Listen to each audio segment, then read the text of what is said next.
akibat diterjang longsor bangun ruang kelas Min 8 Desa Fajar Bulan Muara Enim jebol. Akibatnya guru dan siswa beserta masyarakat bergotong royong membersihkan tanah yang menimpa ruang kelas tersebut.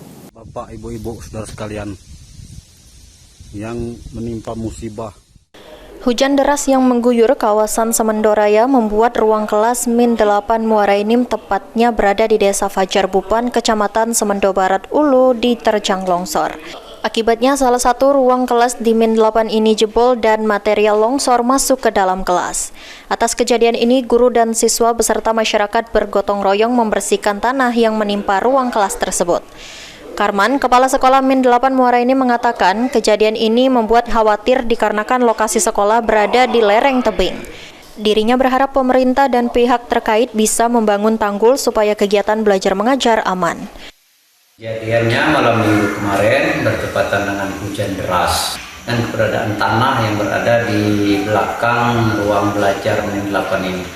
Jadi kepada dinas PUPR khususnya kami berharap untuk membangun tanggul penahan tanah yang berada di belakang ruang belajar kami. Mardiansyah, PAL TV.